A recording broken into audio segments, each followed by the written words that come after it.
I don't like anise. He makes the vanilla. Oh, okay. We have anise, but I don't like it. I said, well, you could always, reserve part of the dough for the anise and, mark those. But I don't like anise. He makes the vanilla. Oh, Got rid that of was it. weird. Because I waited till I saw that we're definitely in, and then it repeats itself. I mean, there's a 7 minute or 7 second delay when you're Oh, streaming to YouTube. So it's whatever. Hi again. Yeah, well, I guess, wow. So Sharon and Eric are not here. I didn't receive anything from them Yeah, saying I don't any. remember her saying anything that they wouldn't be here. What's wrong, Sharon? Hey Siri, set a 30-minute timer.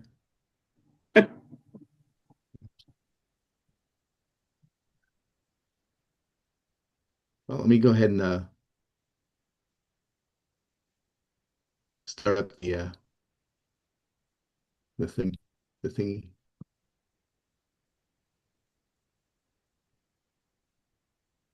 Are we seeing that? yes, we are. Okay. Last time there was quite a delay. Yeah, there was. Uh, well, now I'm wired. I think the last time I was on Oh, Wi-Fi. Wi-Fi, and our Wi-Fi is not that great. Well, good evening, everyone that's paying attention out there. Oh, here comes Eric. Um, Tonight is virtual wine tasting in the era of post-coronavirus. It's June 2nd, 2025, and we are looking into the Umpqua Valley AVA up in Oregon. Hi, Eric. Hi. Uh, I am this guy. I'm David Mayer, the wino snob of Wine is Life, and the tasting panel. Now, I'm showing the whole tasting panel here, but they're not all present tonight. But we'll see the life portraits of these folks right now. There they are. Do we have Sharon tonight? Sharon is in Arizona. Gambling. Oh, that's Her sister. At some casino. Yeah. oh, oh, okay. Didn't have I'm that sure mark. was she's wearing Arizona, is she? Some place that's hot, raining. Okay. Hot and raining. Okay. That's not so good. I don't know. She's dying for me to come out there because she talks about it, and they're at some casino. I don't know where it is. I should know, but I don't give a shit, so I don't know.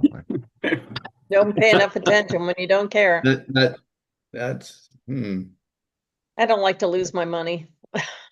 Oh no, it's not. Yeah, I don't like. I'm not very big gambler anymore. I used to do it all the time, but not anymore. But her Yeah, sister yours, lives there, and um, she lives near a sorry. casino, and they visit the casino, and Okay. so that Sharon doesn't have to go to her house where she has all these animals that she doesn't clean up. She cleans up after them, but there's hair and Yeah. dust. danger. Sharon's allergic to it pretty bad. Oh.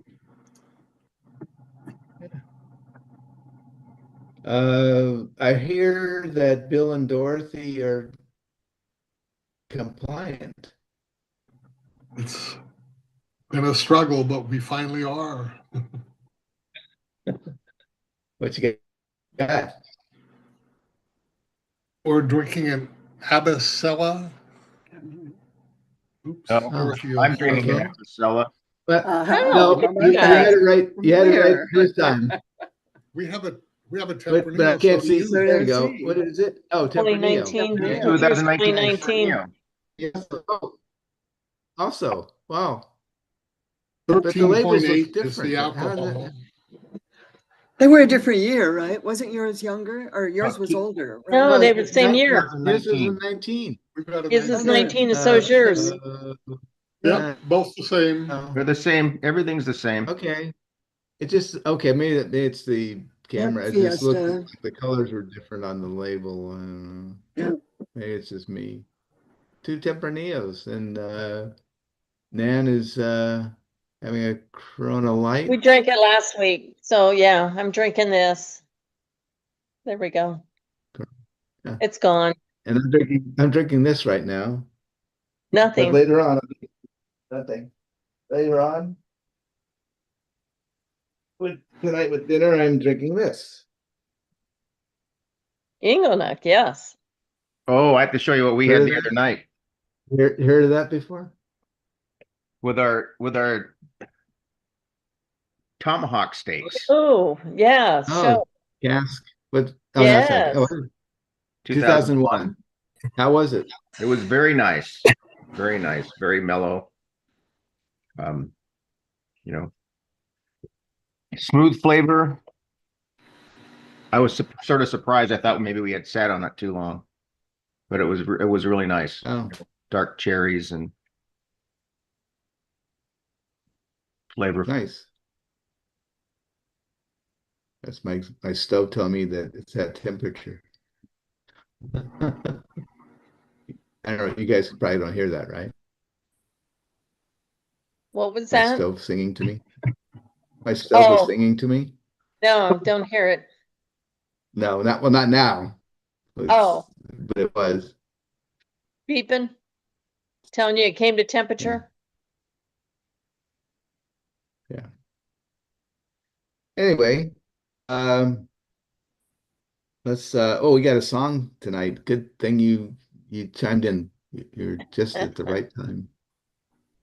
You like this one. Well, maybe you won't. I don't know. Is it You might short? like this one. It's not as long as some of those have been. It's not Yeah. like Last not time it was kind of long. Bohemian Rhapsody or something like that. Bohemian Rhapsody tends to be a little longer. Here's the. Here we go. That's just really wild. Oh, there's. Oh, look at There's that. a blue bar. Stella. Oh, we're having that tonight too. Sharon's not here. See her page. So the Loving Spoonful. All right. I don't see it. Oh, there it is. Do you believe in wine clubs?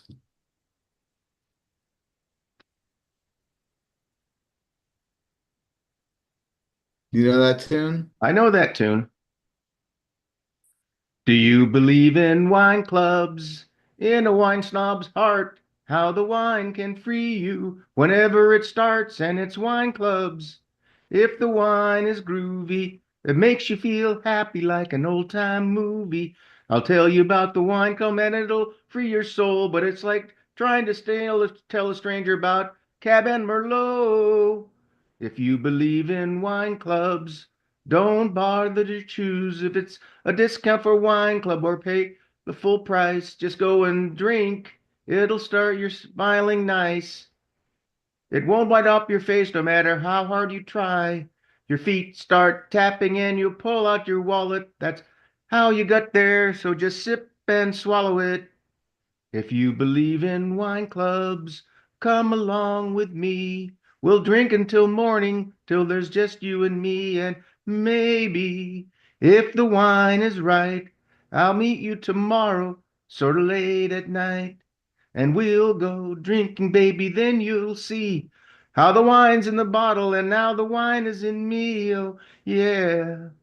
Do you believe in wine clubs? Yeah. Believe in the wine clubs and the wine snob's soul. Believe in wine clubs of Cab and Merlot. Believe in the wine clubs that can set you free. Oh, talking about wine clubs.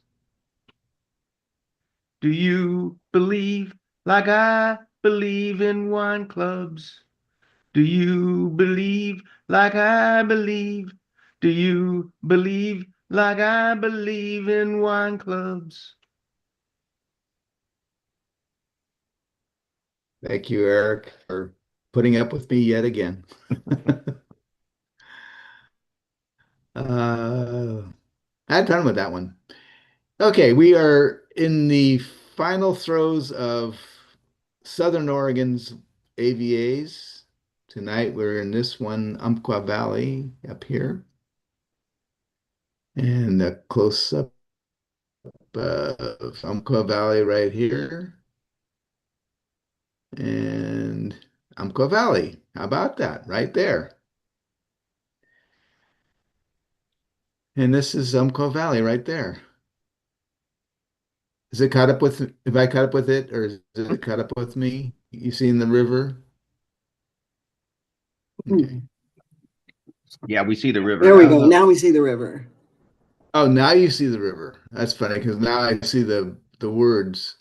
Let me see. Wineries. There are, with over 30 wineries to choose from, you'll explore an array of winemaking styles and find some new favorites on your visit to wine country. The majority of wineries in the Umpqua Valley are small. That's why you can't find them. Family-owned boutique wineries where there's a good chance that you'll meet the winemaker. Visit our wineries page for a list of wineries organized by region. Vineyards. We are home to 70 vineyards with plantings that total over 4,000 acres. As one of Oregon's most diverse AVAs in terms of climate ranges, we successfully grow both cool and warm climate grape varieties. Cooler grapes like Pinot Noir and Riesling shine in the northern part of our region, while warmer varieties such as Tempranillo and Viognier thrive in the South Valley. Varieties grown, there are over 40 varieties planted in the Umpqua Valley. Our focus varieties include Syrah, Tempranillo, which you guys are having, Pinot Noir, Pinot Gris, and Riesling. Soils, over 150 soil types are derived from a mix of metamorphic, sedimentary, and volcanic rock. The valley floor levels have mostly deep Alluvial. alluvial, yeah, I'm sorry, I know that word. I just got hung up on it. Or heavy clay materials, while the hillsides and bench locations have mixed alluvial, silt, or clay structures, all typically excellent for winemaking.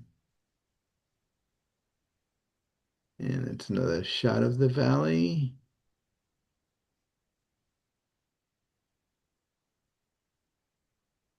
Not seen it yet. So, oh, really? I'm already on Right. to the next slide. That's Oh. weird. There it is. That's Topography. The complex topography of the Umpqua Valley is a result of the collision of three mountain ranges of varying age and structure: the Klamath Mountains, the Coast Range, and the Cascades. Many say the area should not be thought of as a single valley, but rather more accurately, the 100 valleys of the Umpqua, because it is made up of a series of interconnecting small mountain ranges and valleys. There's a natural order with climate being cooler and wetter in the north and considerably warmer and drier in the south. Land size and borders. The Umpqua Valley sits between the Coast Range to the west and the Cascade Range to the east, with the Willamette Valley AVA to the north and the Rogue Valley AVA to the south. The Appalachian stretches 65 miles from the north to south and is 25 miles from east to west, so a lot bigger than Napa Valley. There are two sub-AVAs wholly within the boundaries of the Umpqua Valley. Red Hill Douglas County AVA, established in 2004, and Elkton, Oregon AVA, established in 2013. Earliest plantings, post-Prohibition, the first winery in Umpqua Valley was Adolph Dorner's Old Number 7 winery located on Hayden Road near Roseburg. Dorner's vineyards were planted by his father Adam, perhaps in the 1890s or earlier.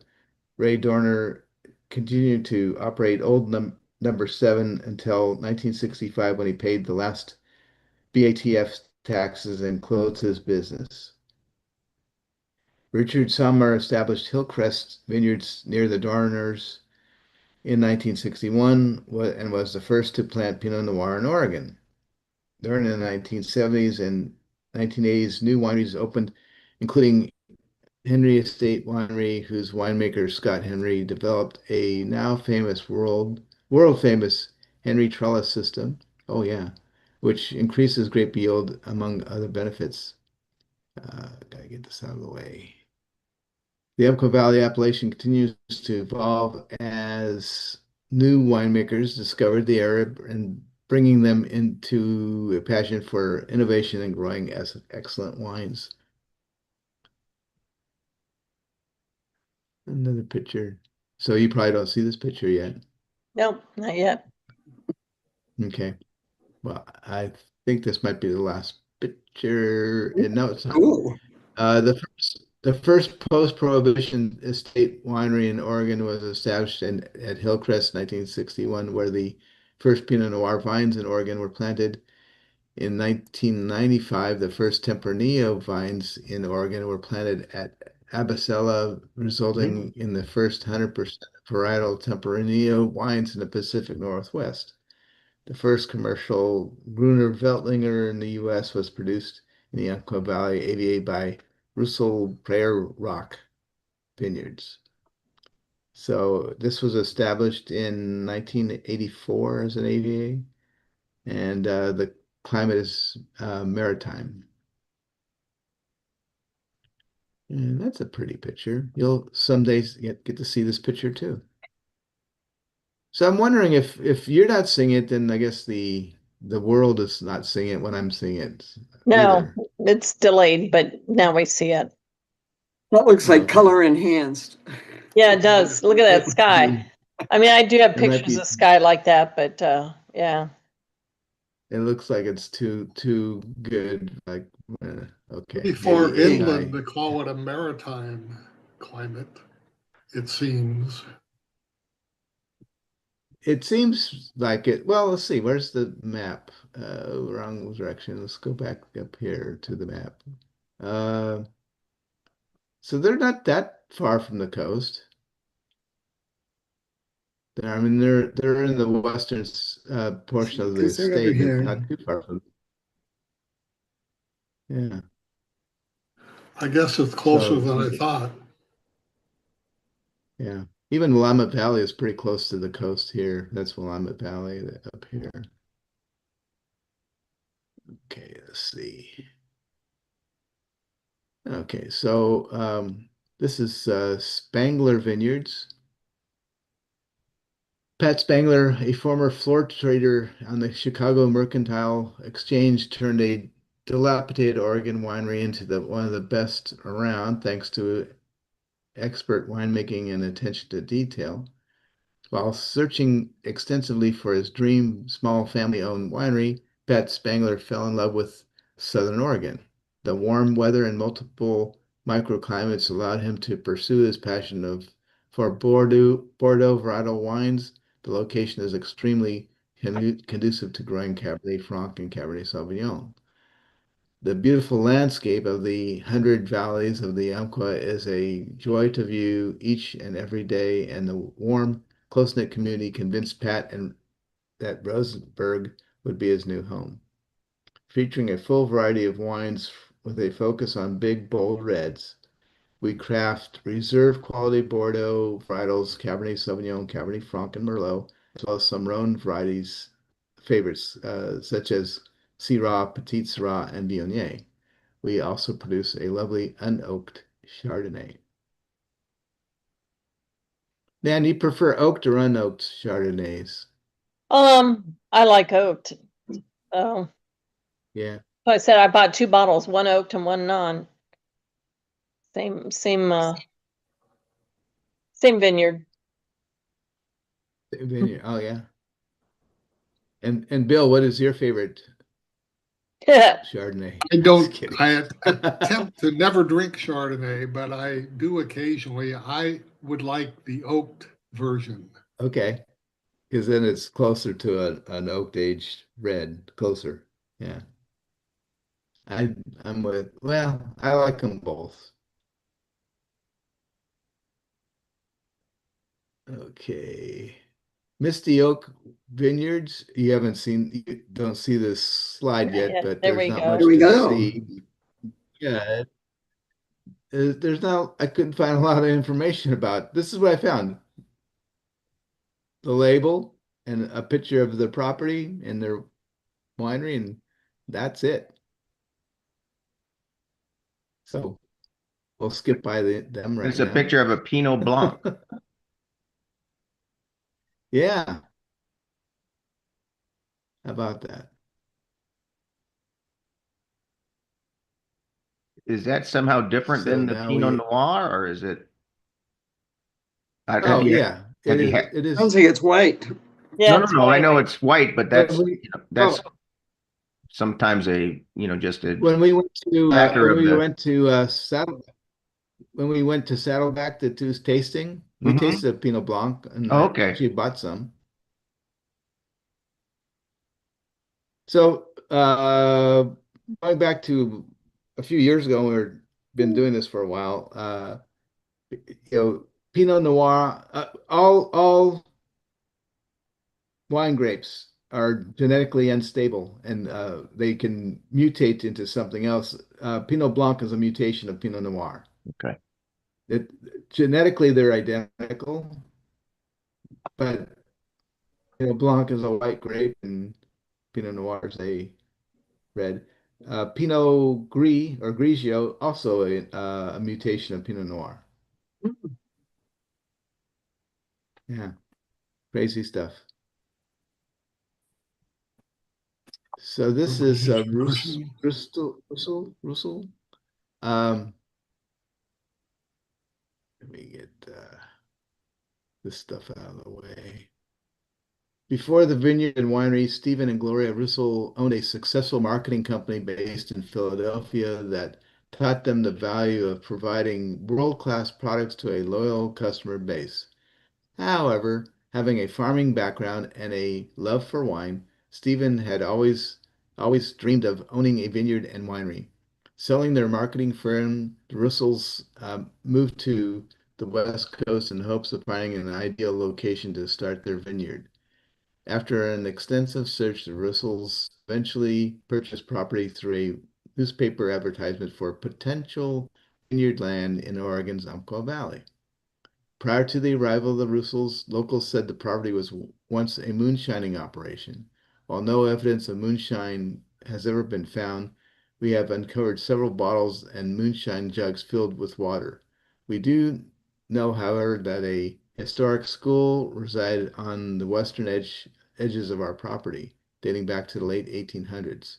While the building may no longer exist, it adds richness to the prehistory of the vineyard and winery.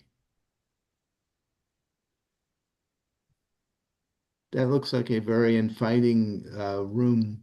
Is that a fireplace? Yeah, Oh, it's like a bar in front of it. yeah, I Okay. don't know. It looks neat though. Yeah, it looks like very comforting. I can sit there and drink some wine.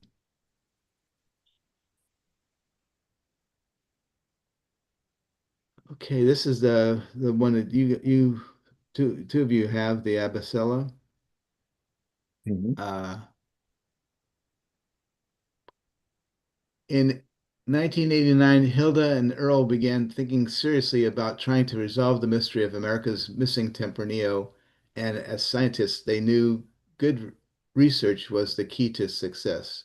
To produce fine, age-worthy wine from the Tempranillo grape, it is critical that the vines be grown in a location where the climate provides a relatively short growing season characterized by a cool spring, a hot, moderately dry summer cut short by a cool, truncated autumn.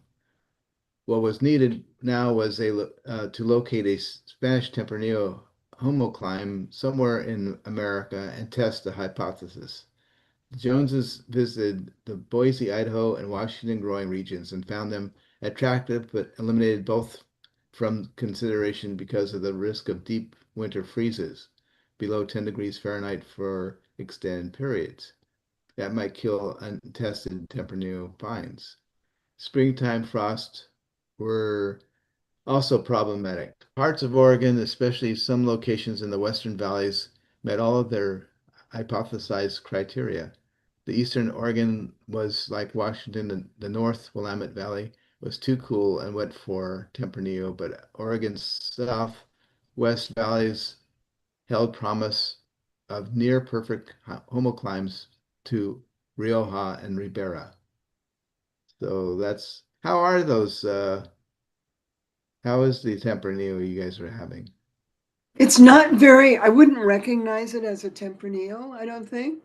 But I think it has some interesting flavors. Okay. I actually was tasting some rhubarb in it, which, That I didn't get. She has rhubarb on the Oh. brain occasionally, and that could. Yeah, if I I knew don't what, think it's nearly Oh, as good okay. as the Tempranillos that we grow regionally here. here, they're not as good as Yeah. the ones we get here. Okay. Have you had a But I'm not gonna Rioja? pour it out. I'm not pouring it out or anything, but it's no, just, it's fine. Yeah, it's not something I probably will ever buy again, but it's, Right. But are you familiar with the Spanish, the Rioja or Ribera de Duero? Yes, yes, yes, definitely. yes. Okay. So I wonder, is this one aged in American oak or is it aged in French oak or do you know? I didn't it doesn't look it say. up to let you know that. It doesn't say on the And bottom. apparently I didn't either.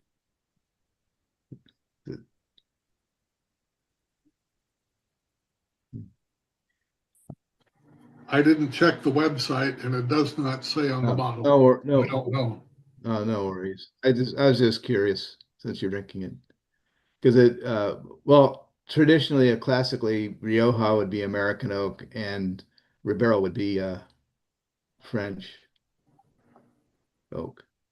And it doesn't say anything in this biography thing here that, Okay.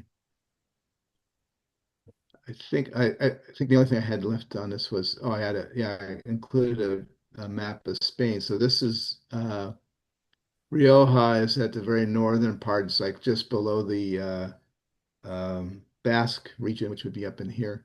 And then Ribera de Duero is here.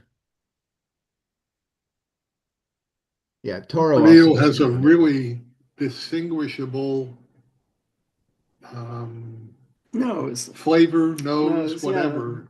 And this Yeah. just doesn't have much of that. it doesn't, Okay. I went to an the let's go, I'll say so we're coming back on the 16th, Willamette Valley. Now I'm gonna stop the share.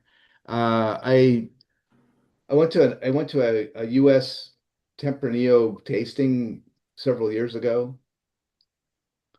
I actually dragged Sue along. I thought, and she said she'd come with me. And I go, oh, cool. She hated the whole thing about what we do at those things because we sip and spit, sip, spit, and move on, dump. And she goes, that's disgusting. Yeah, it is disgusting. But anyway, I didn't find one Tempranillo there that I liked. That was kind of, Mm. and I didn't taste everything because after a while I realized Sue was no longer around, so I went looking for her and she was sitting outside. So then, let's go. I didn't like anything anyway, so what's the difference? So anyway, Tempranillo is one of my favorite wines. Yeah, me the too. Spanish ones were good. Yeah, I and how does this one stack up and to those? you have Not, Not even, right? not even. well, that was the problem I had. Once you tasted what they should be like, then you or what they classically What are, you then like, what you expect. which way I like. I love Rio. They're I'm gonna take your word for it that it has rhubarb because that I don't smell much of anything in it. Right, right. No, it doesn't have a very noticeable aroma. And it has like a piercing thing in my nose, but it's not anything I can distinguish. Oh, excuse me. or like uh,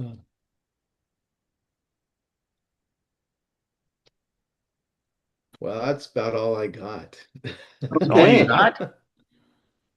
All right. I can. So we won't see you next week. Is that right? No, Yeah. you won't. Unless you want to play. Unless you guys want to play the game. Do you think that's Don't Dorothy's everyone say favorite? yes at once.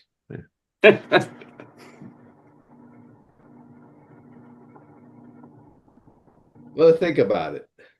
I'm taking my computer with me, so we could do that if you think you might want to. No, we don't 'Cause have a otherwise one we'd have to anyway. change the schedule again if we. Right, Well, you right. don't have to do a wine. You could do whatever. You do another Coors Light or a Corona Yeah. Light. Corona. Corona Light. Mango What margarita. I'd like to do. I don't know. My daughter's schedule. If I make it, I can make it to Foggy Noggin on because they're only open Saturday, right? Well, they're only open like one Saturday a month. You got to follow him on Oh, is it Facebook to one a know when month? they're open, or Oh. contact him like we did. We contacted him and they opened for us Okay. because nobody else was I'd in there have when we to. were there. Oh, yeah. When I went to pick up that that beer that time, we were the only ones. Yeah. Um, And you're one, I don't. on his I'd have to look. Facebook fan page, you're one of the top fans. So you got to be able to get him to open up unless he's got And out of town. 'cause I always when they pop up, I hit like. That's why I'm a fan of them. And that was cool that he joined us when we were tasting that Burton Ale. It was. Yeah. There's my table setting for tonight. Ooh, I'm not excuse sure me. if we're having 12 people or not. 'Cause No wonder you don't want to do Anyway. these. You got 12 people coming over. Yeah, but I think we're pretty much set. I'm gonna go throw the dinner in the oven. Uh, I think maybe that's it then. Okay. That's okay. All right. right. Well, we'll see Alrighty. you on Thank the you, in a guys. couple of weeks. birthday on the 16th. On your Is birthday? that Oh, Yeah. your that's right. birthday? That's a busy weekend for birthdays. Whose birthday? Yeah. It's Father's Yeah, Day, Sunday. Yeah, my My brother's birthday. is on the Birthday. That's right. 15th, Yeah, my I- sister's is on the 16th, the sister-in-law's on the 13th. I think we're gonna be in Disneyland. On the 16th? Again? Yeah, Holy well, cow. we're taking our grandkids, the 14th, 15th, and 16th. I think. I don't I'll- know. Sharon's not here, so I Okay. can't tell you for I'll sure. put it as a question mark.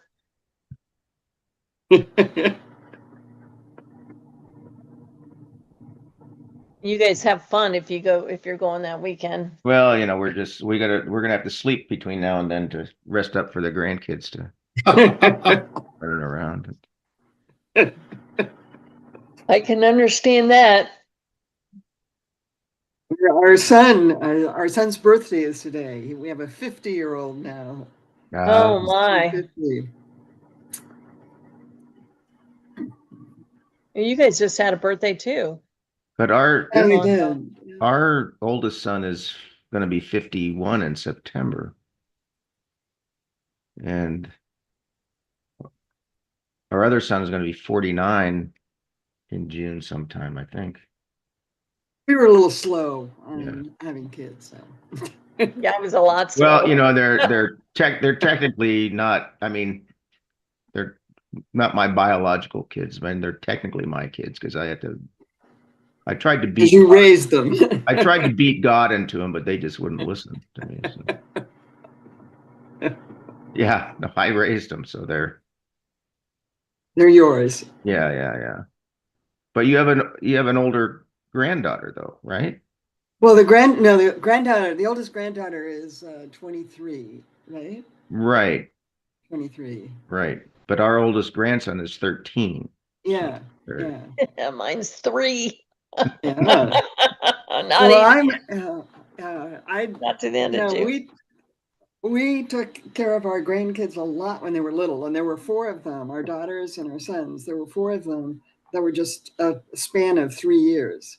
Oh, wow. And Yeah. we often had all 4 of them here.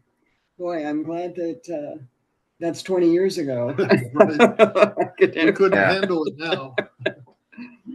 Yeah. Yeah. Yeah. Oh, excuse me.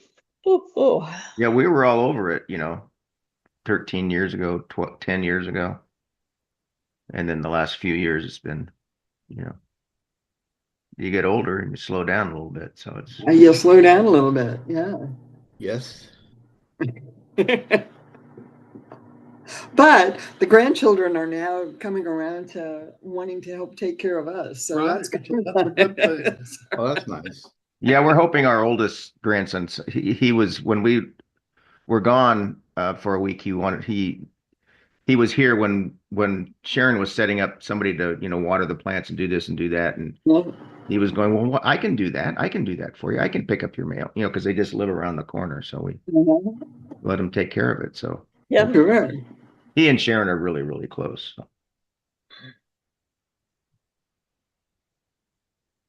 Well, all right. We may or may not see you then. Okay. If we don't see you, we won't see you till July.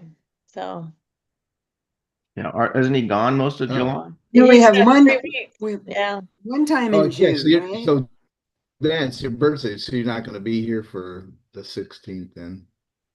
I will. Okay, yeah. No, Scott's I think he's fishing. going to be here. So we'll Okay. see you the 16th. Oh, But Eric and Okay. Sharon will be in But not- Disney. It Oh, sounds- Disneyland, I'm right. pretty sure we're in Disneyland. We're there because we're leaving the 14th. Sounds like it. And my Okay. very, very, very good friend is having a birthday party on the 14th that they just scheduled. And I don't know if I'm going to reschedule so I can go to it or not. But All right. okay, guys. Okay, Fun. Bye. right. bye-bye. Enjoy. Bye-bye. Thank you.